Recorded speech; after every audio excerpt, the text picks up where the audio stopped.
allegiance to the flag of the United States of America and to the republic for which it stands, one nation, under God, indivisible, with liberty and justice for all. Thank you.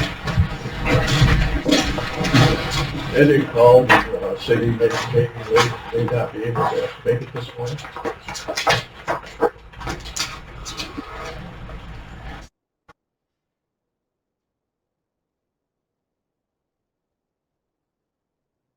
Second. Your first and second.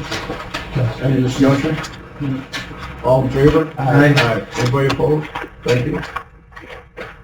First up for resolutions, we have GC 1, which is a resolution authorizing execution of the joint defense agreement by and between the city of Oswego, the Oswego City School District, concerning the Oswego Harbor Power LLC tax litigation. This is where the combination of the tax paid 26%, city of Oswego 21, school district 56. We've intervened in this tax certiorari litigation regarding the steam station. The owners of the steam station have grieved the assessment on the plant 2 years in a row. We've met with them, hopeful that something can get worked out, but we need to have an appraiser look at the plant and also an engineer and some other experts look at the plant to formulate what we think is a fair value on the plant.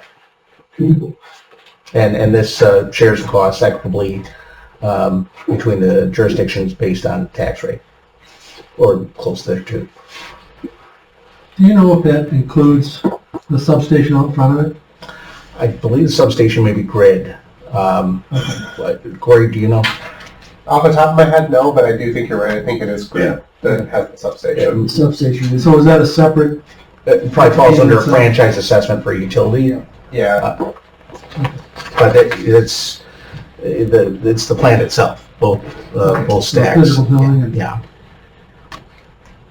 those water, those hot water, those oil tanks are theirs that sit on the property. Yeah. So what I'm requesting is you amend the resolution before you to include this agreement, and it'll go to the floor with the resolution. We didn't have it at the time the resolution was drawn. So you want to amend this agreement you brought? Correct. I'm looking for a motion. I'll move. Second.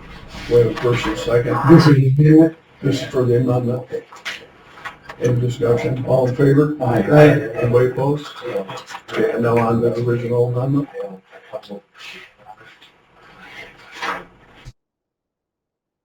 Have a motion?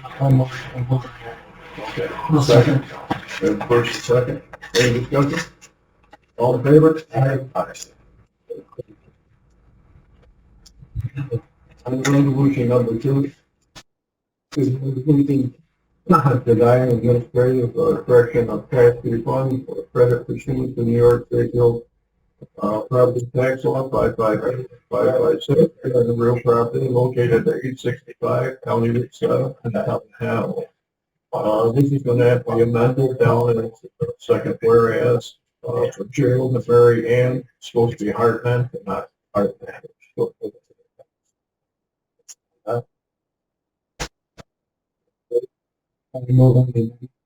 Second.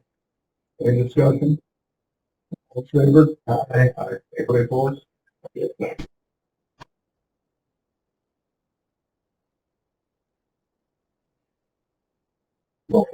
Second. Okay, first and second. Discussion on that?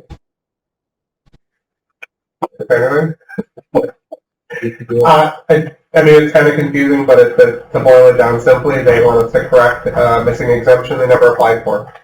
That's really as simple as it is. They didn't apply for it, so they're not entitled to it. There's nothing to correct. Okay. No. Any other discussion? All in favor? Aye. Anybody opposed? All right, thank you.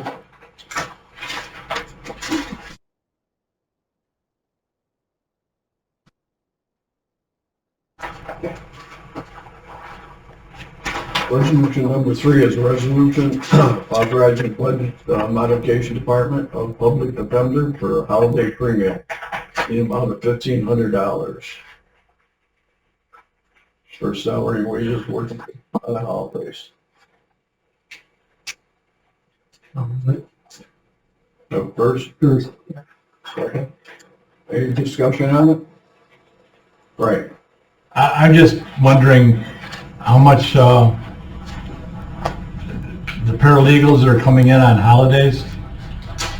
Yeah, the courts are, we have to move the defendants through an impound manner with the courts.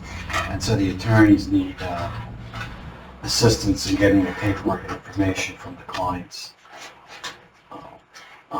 They just come in, get the page straight time, and it is picked up by the state. It's covering the actual expense. I understand who's picking up the expenses. Okay, but I'm just looking at, so paralegals are coming in for the hearings. Well, it's no? for the arraignments, it's only on holidays, 4th of July, stuff like that. And it's just so that the arraignments can get done in a timely fashion. Because there's a lot of paperwork we have to get not only for representation, but also to determine if they're eligible for our services, financially. So there's a lot of paperwork that each person has to get. We just have one attorney in there. It takes extremely long, and the judges are asking us to move it along. This will help. Okay. I hear what you're saying, but I just, I doubt that I'll have to look into it a little bit more, but I doubt that I'll, be in favor of this on the floor, if it goes to the floor. Thank you. Any other discussion? All in favor? Aye. Anybody opposed?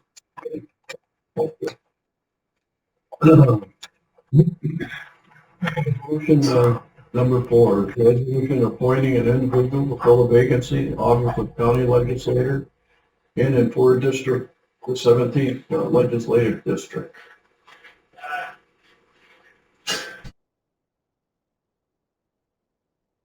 second. We have a first and second. Discussion on that? Yes. I see, will we get a resume of some sort on this gentleman at any, point in time before the meeting on, a legislative meeting? Do we know what, where, when, and how? Or, Well, if it goes one through the committee, it's a normal process, so I don't know if we're gonna get that paperwork. I thought the one in the packet had one that was different. because I don't know anything about the gentleman. Nor do I. That's why I'm asking if we get a, resume of any sort. Do you have any information? I think there's 2 different resolutions, so Rich is looking at that right now, because, There's another resolution in the packet that has a name in it of and I just got Charles Berger.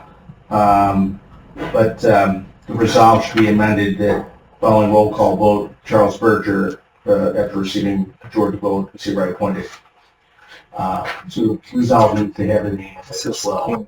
Okay. Is Charles Berger? It says Charles Berger in the resolution in the packet, Right, I see that. but the one that Terry had didn't. yeah, I don't know, I just picked this up on there, so I didn't have the name. But I can tell you about Mr. Berger anyways, because I just wondered if we get, something they take home and read and check up on. We're going to be saying yes or no to somebody that we don't know anything about other than his name.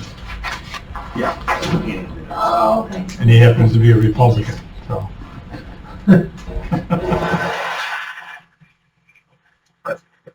So, do you think we'll get anything, Terry, or? I'll tell you right now, he just retired 3 weeks ago from the Minnesota City Police Department, 20 and a half years as the lieutenant in the police department. He lives in the district.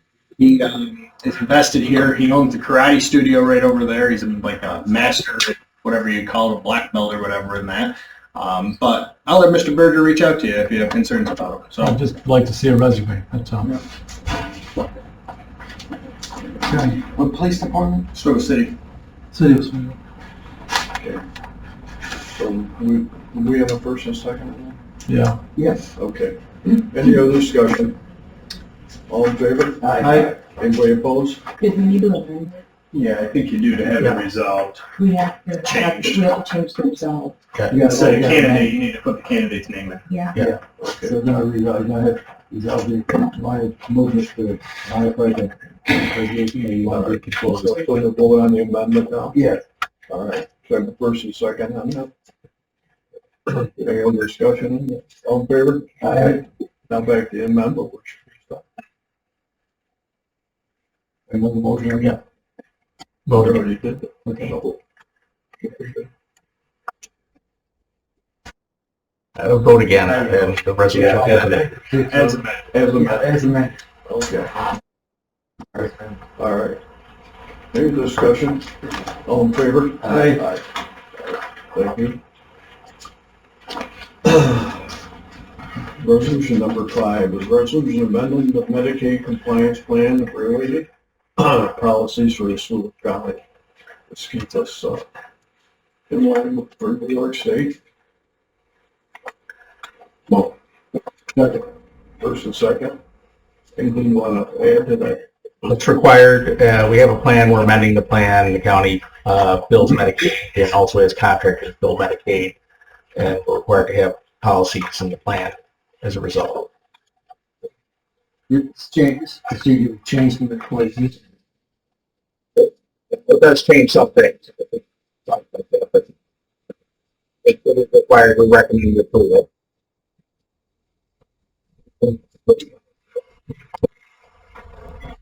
Okay. Favor? Aye. Anybody opposed?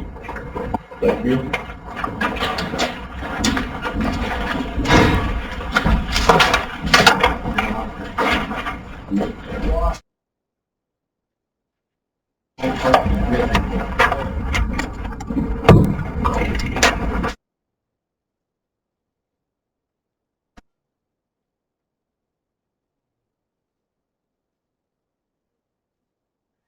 We can shut that over with.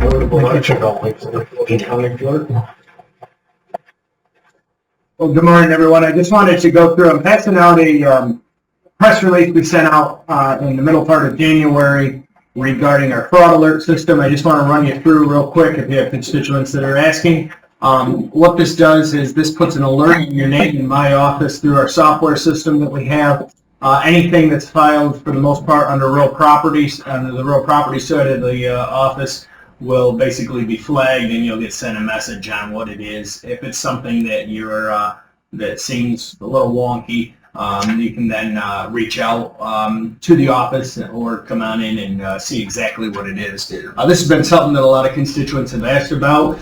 It is a free service that's offered through my office, and it's actually included with the fee that I pay to IQS each year.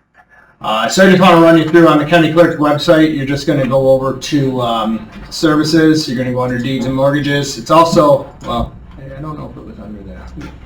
Let's see. Oh yeah. So right here, if you want to scroll down on the home page after you get done admiring that good-looking guy there, you go down and you click on this link here, search IQS, and that'll bring you directly to the fraud alert. It's already keyed for Oswego County, so don't mess with that. Put in the email address that you use the most, okay? Make sure it's an email that you're going to have, you know, some sort of contact to. When you put in your name, make sure that last name and first name, exactly how you spell it, and your proper first name. If you don't put in your proper first name, if your name's Joseph and you put in Joe, you're probably not going to get anything that's filed under you that's appropriate. And then, of course, you just have to agree to the terms and conditions and do make sure you check that you're not a robot. And once you sign up, you'll have an email that you'll get sent, basically confirming that you are signed up for the program. Very quick, easy, painless. Terms and conditions, I just want to hit that real quick. For the most part, the terms and conditions is basically they're not held liable if something slips through. It is technology. Things are changing all the time. It's not 100% foolproof, but it's better than having nothing. So, real simple. Yeah. One quick question. Do you need, if you have more than one person on the property, do you need both people, both names? Well, your name is gonna if your name is put in, it'll come up with your name, whether your wife's name on it, Okay. your partner's name, So it doesn't whatever. matter, you don't need to put it on. Yeah. I would recommend putting in your spouse's name, anybody that you can that would be associated with that property. Okay. I will remind everybody though that, go ahead, Bob, sorry. What about duplicate names? What do you mean? Well, like, my father's got the same name as I do. Yep, and that's going to be a problem, and it's going to be a And my problem son. if your name is John Smith too. But I'm just letting you know it's better than nothing. Okay. So you'll get, and it might be a question, but for the most part, in situations like my father is Terry M. He's Mark and I'm Matthew, and if we just put in Terry Wilbur, it's going to come up the same thing. Right. But we're close enough that I'll know if he's doing anything, and Right. he'll know if I'm doing anything, so it'll work itself out. But like I said, it's better than nothing that we had before. The only other thing I will say on this whole situation is that if you have a question, don't be afraid to reach out about a filing or something of that nature. We're there for you to walk you through it, and most of the time we can do it over the phone as well. I think we got it. About that. Maybe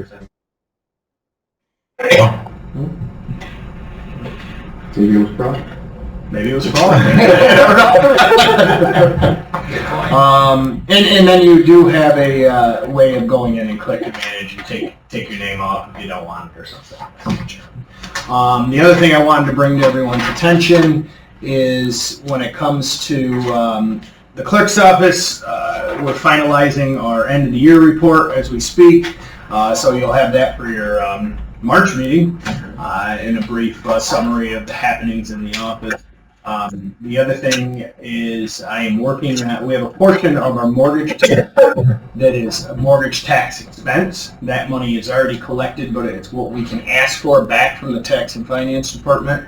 The last time that any adjustment happened to that was in 2016. It's not a new tax. It's getting a portion of the tax that's already collected for basically administrative fees and the operating expenses in my office. Right now we're at $18,000 a month.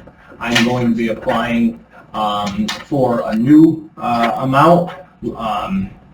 I'll tell you, I'm going to try for $25,000 a month. Probably going to have to settle below, but I'm not going to show my hand on that. So this is a negotiations between the county and tax and finance to see if we can have some more funding, because really all of our mortgages should be funded through this tax and finance. So any operating expenses that are associated with that mortgage should be covered through this fee. Like I said, the last time we had an adjustment was in 2016, so we are due for some sort of adjustment with it. What that sweet spot is, I'll let you know. But there will be a resolution that I believe you're going to have to pass once I have the negotiations, if you will, done with tax and finance. So helping increase our revenue slightly to pay for the services that are provided by it. Okay. Any questions on that? Thank you, Derek. Next up, we have a strategic initiative department. Yes, thanks, Mr. Chairman. We are working to hopefully bring some options for a broadband contract. We have two respondents to the RFP that we issued last year that purchasing has deemed appropriate. The other two didn't meet all the conditions of the RFP. New York State just issued their program, which requires applications by the municipality, and that the municipality has to have some form of ownership in the project. So we're looking hard at that to see if there's a way that we can do that with the two respondents that we have, and then figuring out what form of ownership we would have in the project if we decide to go forward with it. So problem is they took 2 years to put their grant program together and then gave us 45 days to apply.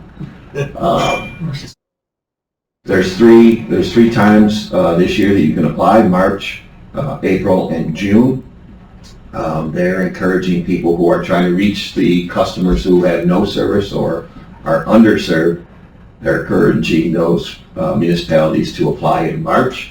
I don't think we're going to try hard to be ready for that, but given the complications of having to be a part owner in the project, I'm not sure that we can reach that, so it may be April if we decide to go forward, but we'll work hard to see if we can make March. How do you become a part owner on this project? So, for example, perhaps the municipality buys the fiber and then leases it to the ISP who would do the installation and the maintenance. Okay. But there's different ways to go about it. We're talking to the county attorney about whether the county as a municipal entity would want to be the owner, or whether we quickly have to try to put together some type of other entity like an authority, if we can do that quickly. We'll know more after we see the response from the second provider who asked for an extension given this change, and they were supposed to have their information to us by the close of business Friday. So hopefully purchasing got that, and we'll be working on that today. Okay. Questions for Dave? There we go. Next up, we have real property updates. Sir, so as we all know, tax bills went out in January, beginning of January, and they were printed late in December, and almost immediately several tax collectors had a lot of complaints and started calling various offices that are involved in the process, and so I asked them all to instead email me directly with any complaints that they had, and then I would report it back to the legislature so you could all be aware of what their complaints were. And really, it boiled down to two main complaints. They feel that the paper quality we use is low quality, and that has already been addressed with Central Services. They're going to buy some better paper, I guess, for next year.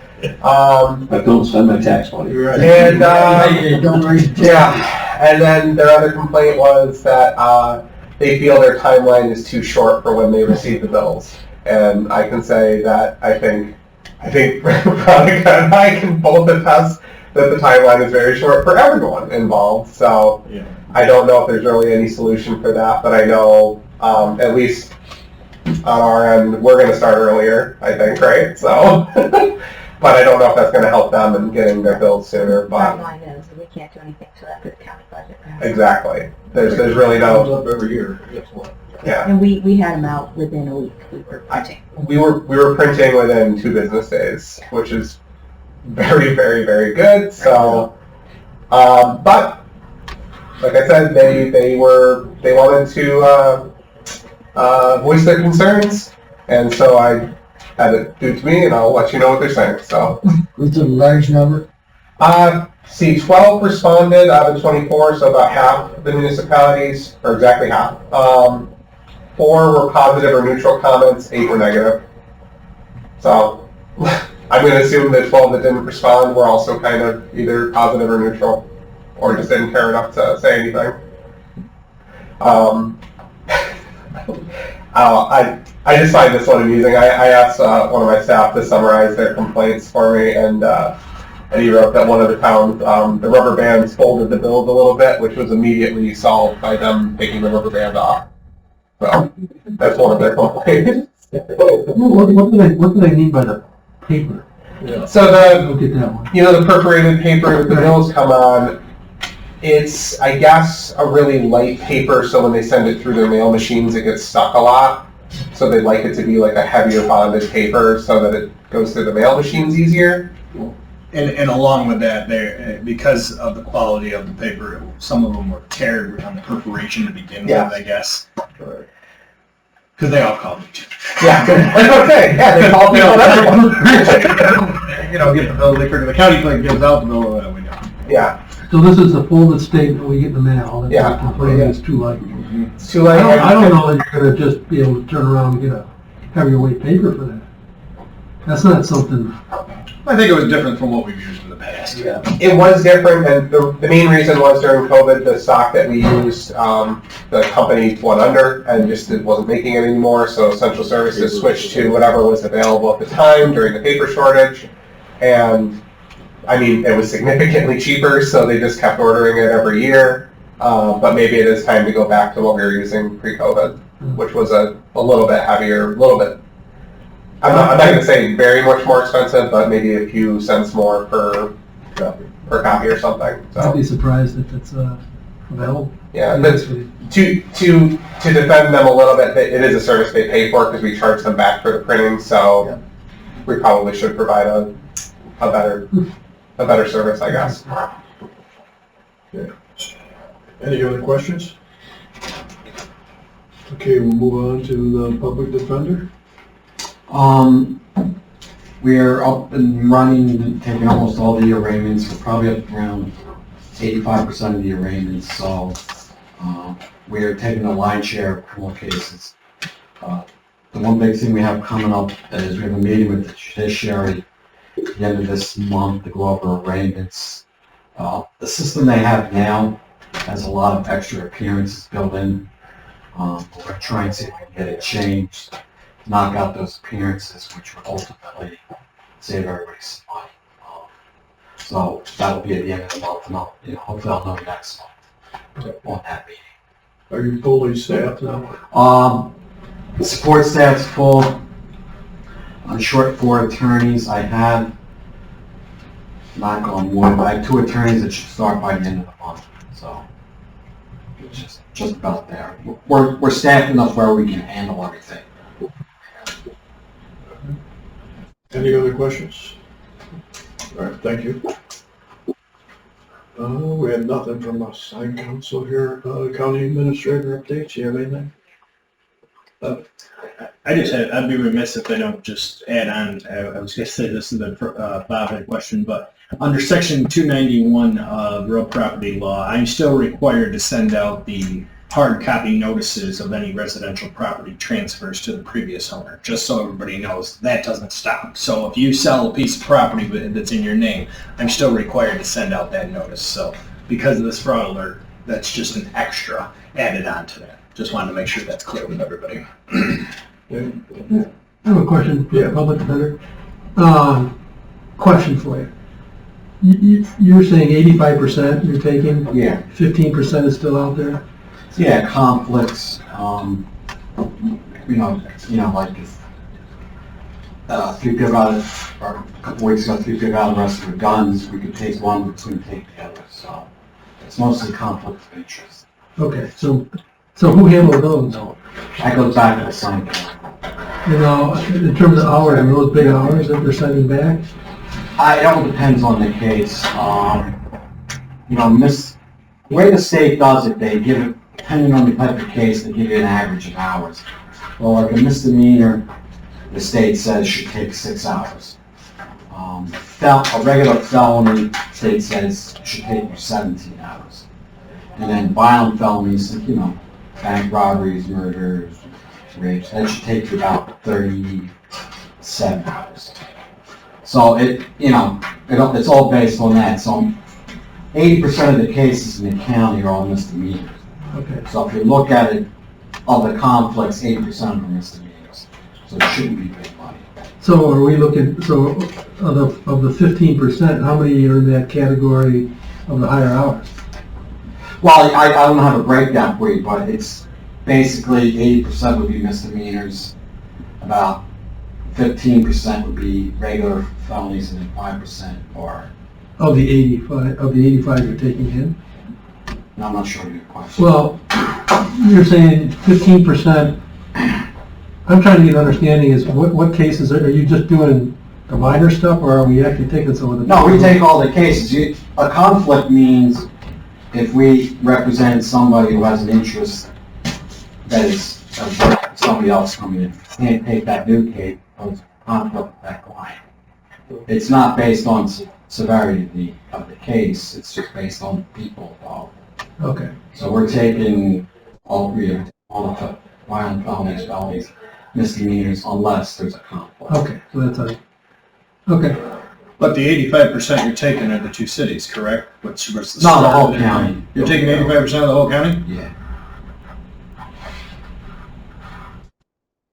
Good number to be at right now, I would think. Okay, thank you. Kevin, do you have anything? Mr. Chairman, I just remembered one thing. the senior postcard letter, or the senior notices for the postcards for the senior exemption reminder went out, last Thursday in the mail. We managed to get some, income data from tax and finance, not for specific people, but to try and pare that list down. And only had to send out 5,000 this year, as opposed to the 32,000 I think we sent out last year. So, significant cost savings there because we only sent it to people that may be in an income bracket that would benefit from applying for it, so. Okay, thank you. All right, questions, for anybody got anything else? If not, we look for proper motion. Coach. Second question afterwards about that. We're adjourned. Okay. Thank you. I just didn't want to ask. Yeah, no problem. Is that